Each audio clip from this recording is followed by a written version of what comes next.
Hello friends, welcome back to my channel. तो अभी तक हमने देखा कि यिल्दिज़ ने दोआंग को और कुमरू को अपने घर पे इनवाइट किया है क्योंकि वो एक्चुअली आलिया को और दोआंग को मिलाना चाहती है। तो ये बात अभी वो कर ही रहे थे इस बारे में, तो उनके उस टाइम पे यिल्दिज़ आ जाती है रूम में, तो फ़ोन डिस्कनेक्ट हो जाता है कुमरू का और जुनैद का। तो इसके बाद क्या होता है कि नेक्स्ट मॉर्निंग जैसे कुमरू बाहर आती है तो वो नखरे दिखाती है जुनैद को कि तुमने मेरा फ़ोन डिस्कनेक्ट किया इस चीज़ की वजह से। तो उसे बुलाता है, उसे ढंग से बात नहीं करती, तो उससे बार बार पूछता है, तो वो जानबूझ के और नखरे करती रहती है। फिर उसे वो ऑफिस जाके भी कॉल करता है, तो वो सन बात ले रही होती है, तो फिर उसे कॉल करके पूछता है कि क्या हुआ है, तो ढंग से बात नहीं करती, ऐसे रूड सा बात करती है। तो जुनैद कहते कुछ तो ज़रूर हुआ है, तो कहती जब तुम्हें पता चल जाएगा कि क्या हुआ है तब मुझे कॉल कर लेना। तो मतलब ड्रामे कर रही है अभी। फिर वो उसे मैसेज करता है। उन दोनों में पहले ये बात फिक्स हुई थी कि अब हम होटल वगैरह में नहीं मिलेंगे, कोई रूम देख लेंगे। तो वो उसे सादे का एक घर दिखता है, वो जो काफ़ी अच्छी लोकेशन पे, बहुत पॉपुलेटेड नहीं है, बिल्कुल खाली से सुनसान सी जगह पे है ऐसे वो घर, पर वो घर काफ़ी अच्छा है। तो वो उस घर की वो चाबी उसे ला के देता है। देर में फ़ेज़ा आती है जुनैद के पास, तो फ़ेज़ा उसे बताती है कि यिल्दिज़ मुझे पार्क में मिली थी और वो मेरे साथ काफ़ी अच्छी तरह से बात करी थी। तो जुनैद कहता चलो शुक्र है उसे कुछ तो अकल आई। तो उसके बाद जुनैद उसे कहते हैं कि मैंने तुम्हारी ना जो पोजीशन है वो अपग्रेड कर दी है, अब तुम्हारे पास अथॉरिटी थोड़ी ज़्यादा हो जाएगी। अथॉरिटी ज़्यादा का मतलब वो अब हाई लेवल मीटिंग्स अटेंड कर पाएगी, उसको उस लेवल पे लाके सीईओ की नीचे वाली पोस्ट उसे दे दी है। तो वो कहता है, तो वो कहती है थैंक यू, पर इसका रीज़न क्या है? कहीं ऐसा तो नहीं कि तुम आलिया को जेलस फील करवाना चाहती हो मेरे थ्रू? कि आलिया अब डे वन से फ़ेज़ा को पसंद नहीं कर रही और उसे ऐसा लग रहा है कि फ़ेज़ा का और जुनैद का कुछ चल रहा है। उसने एक दो बार उन्हें देख भी लिया ऐसे ऑफिस में, जबकि वो ऐसा कुछ था नहीं, पर उसे क्योंकि उसे डाउट था उन पे, तो उसे ऐसा लगा कि इनका कुछ है। तो इतनी देर में वो फिर जुनैद फिर से उससे बात करता है कुमरू से मैसेज में कि मुझे तुमसे कोई अर्जेंट बात करनी है ये वो। तो कुमरू ना बात बात पे उसे कमेंट से पास करती रहती है ऐसे। तो वो कहता है कि मैंने तुम्हारे गिफ्ट लिया है मनाने के लिए, कि तुमने गिफ्ट देना भूल गया था। तो कहती है मैंने तुमने मुझे यिल्दिज़ समझाया क्या कि तुम मुझे गिफ्ट दे रहे हो ये वो। मतलब ऐसे ही घटिया सी बातें करती रहती है हर टाइम यिल्दिज़ का, हर हर बात में उसको कमेंट कर। तो फिर वो जब मान जाती है, थोड़ा सा ठीक हो जाती है, तो कहता है आओ मैंने घर देखा, वहाँ मिलते हैं, वहाँ बैठ के बात करते हैं। तो ड्रामे उसके थोड़े से कम हो जाते हैं, तो उसे पिक्स वगैरह भेज देती है अपनी ऐसी वल्गर सी पिक्स भेज देती है। तो पीछे से जनान देख रही होती है सब कुछ, तो सोचते पता नहीं ऐसा क्या है। तो जनान कहती मैंने तुम्हारी आज मीटिंग थी, चलना मेरे साथ ना। तो कहती नहीं मुझे नहीं, मुझे कहीं और काम है, वहाँ जाना है मुझे। बेशर्मों की तरह भाग के चली जाती है जुनैद के पास हर टाइम। तो उसके बाद जो आलिया है ना, वो जब से वो वापस आई है लंदन से, तब से वो यही कोशिश करी है, क्योंकि हालत कंपनी की खराब, डेट में काफ़ी ज़्यादा। तो वो इन्वेस्टर लाने की कोशिश करी, तो आज वो एक इन्वेस्टर लेके आई है। पर उस मीटिंग में क्योंकि जुनैद चला गया कुमरू के साथ उस घर में नए वाले में, तो वहाँ उस मीटिंग को अटेंड करी है फ़ेज़ा। तो आलिया पूछी तुम ये मीटिंग कैसे अटेंड करी हो? तो कहती है कि जुनैद ने मेरी अथॉरिटीज़ बढ़ा दी है, तो मैं ये हाई लेवल मीटिंग्स अटेंड कर सकती हूँ। तो कहती है कि ये कोई मजाक है क्या, तुम्हें शेयर भी दे दे। तो उसे बड़ा गुस्सा आता है क्योंकि सब कुछ क्या हो रहा है।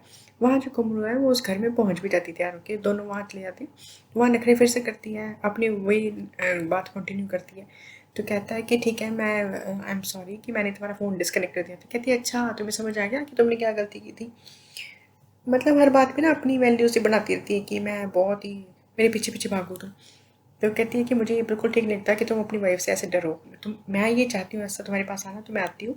इसका मतलब ये नहीं कि तुम मुझे डिसरिस्पेक्ट करो, मेरी मुझे रिस्पेक्ट करनी पड़ेगी तुम्हें। तो मतलब अब कुमरो ना ऐसा दिखाती है कि मैं बिल्कुल, मुझे तुम्हारी परवाह नहीं। कोई आए जाए, पहले भी उसने एक बार ये को ये बात बोली थी कि मेरी लाइफ में कोई आए जाए या कुछ भी करे, मुझे कोई फ़र्क नहीं पड़ता। यहाँ पे भी जुनैद को भी हर टाइम बात बात पे ये बताती रहती है, जबकि वो ऑब्सेस्ड है, वो बिल्कुल बर्दाश्त नहीं कर सकती कि वो यिल्दिज़ की बात भी करे या उसके बारे में सोचे भी। तुम ऐसी लड़की से डरते हो जो तुम्हें छोड़ ही नहीं सकती। मतलब वो यिल्दिज़ को ऐसे समझती है कि ये तो एवी है, ये इसको छोड़ के कहीं नहीं जाएगी क्योंकि वो पैसे की भूखी है ये वो। चाहे यिल्दिज़ सब कुछ हो भी, पर एटलीस्ट सेल्फ रिस्पेक्ट को बहुत ध्यान रखती है। ऐसे नहीं वो कि छोड़ नहीं सकती, छोड़ सकती है अगर, क्योंकि जब वो भी बात हुई थी जानसू की तब भी वो छोड़ने को तैयार थी, तो ऐसी नहीं है यिल्दिज़। तो जुनैद को पता है कि वो ऐसा कुछ कर सकती है। अब ये जो दोनों इकट्ठे हुए हैं ना, तो जुनैद उसे एक नेकलेस दे देता है उसे इम्प्रेस करने के लिए।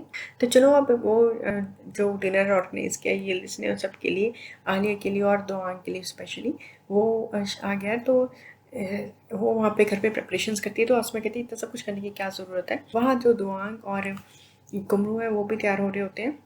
वहाँ जब वो तैयार होके आती है, कुमरू और दुआंग होते हैं, तो कुमरू जब तैयार होके आती है तो उसने वही नेकलेस पहन के ना आ जाती है। तो दुआंग उसे कहता है कि ये कहाँ से लिया तुमने? तो कहती है कि मैंने ख़रीदा है। तो कहते हैं कब ख़रीदा, कि मेरे क्रेडिट कार्ड में तो ऐसी ऐसी कोई डिटेल्स नहीं है ज्वेलरी की। तो कहती है कि कहते मुझे लगता है कि ये गिफ्ट है। कहती नहीं, अगर गिफ्ट होता तो मैं आपको बताई थी, आप इतना ज़्यादा ध्यान क्यों दे रहे हो। तो कहती मैं आपसे कुछ छिपा नहीं रही, पर अगर आपके दिमाग में कोई ऐसी बात है तो आप मुझसे पूछ लो साफ साफ। तो कहते नहीं, मुझे कोई बात नहीं है मेरे दिमाग में, और तुम्हें पता ही है कि तुम मुझसे कुछ छिपा नहीं सकती। आलिया भी तैयार हो के आती है। आलिया भी बहुत ही प्यारी लग रही होती है। दुआंग से मिलने तो इसलिए मिल रही है क्योंकि जुनैद, उसे लगता है कि जुनैद को कुछ इससे प्रॉब्लम है दुआंग से, इसलिए। तो आती वो जुनैद से पूछती है कि कोई बहुत ही इंपॉर्टेंट रीज़न होगा कि तुमने आज इन्वेस्टर वाली मीटिंग अटेंड नहीं की। तो वो कहता है हाँ बिल्कुल, मेरा कुछ अपना पर्सनल काम था, जबकि वो कुमरू के साथ होता है। इस देर में दुआंग वगैरह आ जाते हैं, जो जल्दी से आलिया को और दुआंग को इंट्रोड्यूस करवाती है। तो आलिया कहती है कि मैंने आपको नहीं देखा है। तो इन दोनों ने तब मिले होते हैं ना एक होटल में, जब वो आलिया इसका पीछा करी होती है ये समझ के कि जुनैद और फिज़ा इकट्ठे होंगे और कुमरू का फादर वहाँ वेट कर होता है। और फिर उसे थोड़ी देर बाद याद आता है कि हाँ मैंने आपको उस होटल में देखा था। तो दुआंग को पता चल जाता है कि इसने तब देखा था मुझे जब मैं इन्वेस्टिगेशन करा था कुमरू की। तो इसके बाद कुमरू आती है, तो आलिया कहती है कि हाँ मैंने इन्हें, हम पहले भी मिल चुके हैं। तो बताती है कि हम होटल में मिले थे। तो वो कहती है कहाँ होटल में। तो दुआंग एकदम से बात बदल देता है, कहता है कि हम जब होटल में रह रहे थे तब हम मिले थे। तो नेक्स्ट डे, इस पार्टी के अगले दिन जब होता है, तो जनान घर पे आती है कुमरू के पास और पूछती है कि पार्टी कैसी रही। तो वो कहती है कि बहुत ही बोरिंग। फिर वो बताती है कि आलिया थी एक जो मेरे फादर के पास आ रही थी ऐसे। तो वो क्योंकि जनान है, वो ऐसा लगता है कि शायद वो दुआंग की तरफ थोड़ी सी इंक्लाइंड है। तो वो ऐसा शो करती है कि तुम्हारे फादर के साथ जाना चाहिए हमें लंच डिनर कुछ करनी। तो कुमरू उस बात पे डांट देती है और काफ़ी उसकी इंसल्ट करती है। तो वो काफ़ी एम्बेरस्ड होती है जनान इस बात से। तभी कुमरू से मिलने कोई लोग आ जाते हैं। जब वो ऊपर गई होती है तो जुनैद को उसे मैसेज आता है और वो कहता है कि मैं आज शाम को हम फिर से मिल लेते हैं। और उसे उस घर का, जो उन्होंने घर लिया उस घर में एक नंबर है, लैंडलाइन है, वहाँ का नंबर देता है कि मे बी वहाँ पे मेरा फ़ोन ना लगे तो इस नंबर पे कॉल कर लेना। ये मैसेज जो होता है ना, वहाँ जनान होती है, वो जनान ये मैसेज देख लेती है और वो खोल के देख लेती है कि किसका मैसेज है, किसकी पिक है। वो पिक खोलती है, वो जुनैद होता है। वो तो एकदम शॉक्ड हो जाती है कि जुनैद के साथ इसका कुछ है। तो वो जो नंबर होता है वो सेव कर लेती है और सोचती है कि अब इसको मैं सबक सिखाऊंगी। वहाँ क्या, तो दूसरी तरफ जो यिल्दिज़ होती है ना, सोचती है कि कल रात का पता नहीं चला कि आलिया और दुआंग को मिलवाया था, उसका क्या बना। उसकी मदर भी पूछती है कि उन दोनों का क्या बना। तो कहती है मैं कुमरू से पूछती हूँ। वहाँ बाहर ही जाके वो कुमरू को आवाज़ें लगाती है, पर कुमरू तो जुनैद के पास गई होती है उसी घर में। तो वो सोचती है कि चलो उसे उसके घर जाके मिल के आती हूँ। उसके घर जाती है, कुमरू तो नहीं होती पर दुआंग होता है। तो कहते हैं मैं अभी आया हूँ ऑफिस से, आप आ जाओ अंदर। वो दोनों बातें करते हैं। इतनी देर में जब ये सब कुछ हो रहा है, टर्न ऑफ इवेंट्स इतनी फास्ट हो रही है कि इधर कुमरू चली गई है जुनैद से मिलने, इधर वो नंबर देख के जनान भी चली गई दुकान पे नया सिम कार्ड लेने। वहाँ जो यिल्दिज़ है वो भी पता करने आ गई है दुआंग के पास कि आखिर वो क्या सोच रहा है ले के लिए। यिल्दिज़ और दुआंग अभी बैठे होते हैं। जनान उठती है वहाँ से नया सिम लेके यिल्दिज़ को मैसेज कर देती है कि तुम्हारा हस्बैंड ऐसे किसी के साथ इस जगह पे इस नंबर पे कॉल कर लो। तो जैसे ही यिल्दिज़ मैसेज देखती है वो बहुत ही डर जाती है कि ये सब कुछ क्या है। तो उसकी हालत खराब, यहाँ पे इतनी नेचुरल एक्टिंग है उसकी, इतनी नेचुरल, वो बहुत ज़्यादा कंफ्यूज रहती है, एकदम घबरा जाती है कि अब मैं क्या करूँ।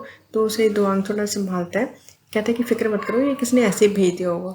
तो वो सोचती है इस नंबर पे कॉल करके देख लेती है। उस नंबर पे कॉल करती है जो उसके घर पे होता है। वहाँ कुमरू होती है, वो फ़ोन उठाती है। वो सोचती है कि ये इस लैंडलाइन नंबर पे और किसी का कॉल कैसे आ गया, क्योंकि ये तो नंबर सिर्फ मेरे पास है। वो सोचती है कि क्या जुनैद एट अ टाइम किसी और के साथ भी रहता है, जो किसी और को भी नंबर दिया होगा। ये सोच के वो कॉल पिक कर लेते हैं। उधर जो यिल्दिज़ ने कॉल लगाया होता है वो यिल्दिज़ नहीं सुनती बल्कि दुआंग सुन लेता है। जैसे ही दुआंग सुनता है उसे पता चल जाता है कि ये तो उसकी बेटी की आवाज़ है।